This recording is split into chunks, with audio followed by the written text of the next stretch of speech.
This is just a normal cycle for a woman.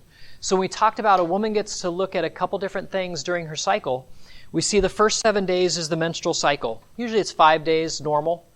And then we see ovulation in the middle with the blue line of estrogen peaking. I don't know if you can see that. And then we see the proliferation phase of where we'd have implantation of a baby. But if that doesn't happen, we see this dotted red line, progesterone, drop off. That means there was no pregnancy viable. And so that signals now the woman to slough off and create a nice new layer again the next month for a possible pregnancy.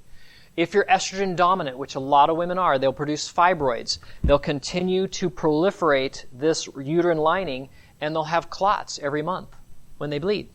That's how you know they're estrogen dominant. Do you get clots, I ask them. Yeah, I do every month. Okay, I know they're estrogen dominant. I know their liver's not working well. So I've got to start fixing a liver.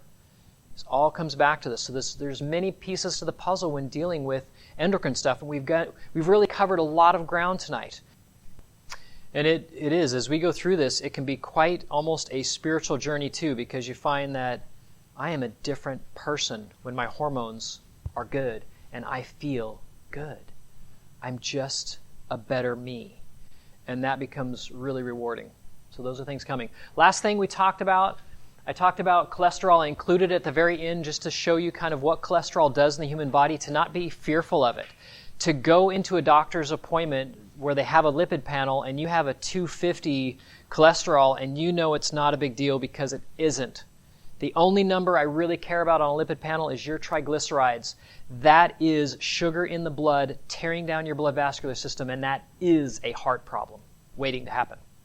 Triglycerides are the really only important number at this point for you. So that is the most important thing to get down. And when you stop bread and you stop sugar, you'll find that every time drop quite beautifully, and things will begin to heal. So diet becomes important. Stress becomes important as we balance hormones and stay young. So that's what it's all about. Yeah. So,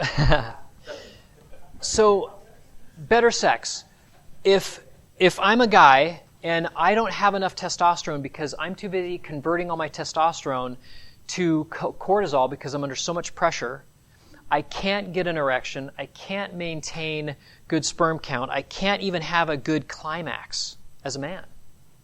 And it's really unpleasant. In fact, I'm just going to not think about sex anymore.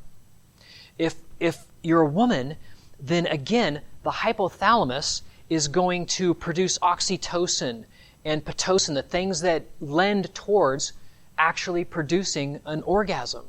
And that is all pituitary driven.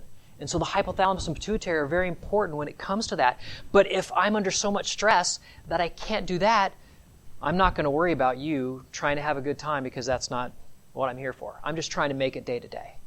So as we begin to start supporting things like hypothalamus and trace minerals and pituitary support and oils that carry it, now all of a sudden I'm getting this much greater response. I'm feeling more loving, more nurturing, more caring. I'm not yelling. My wife's more, calm.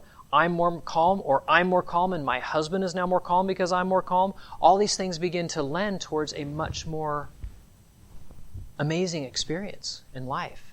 Sexually, emotionally, connection-wise, all that. That's what it's all about as we go through this process.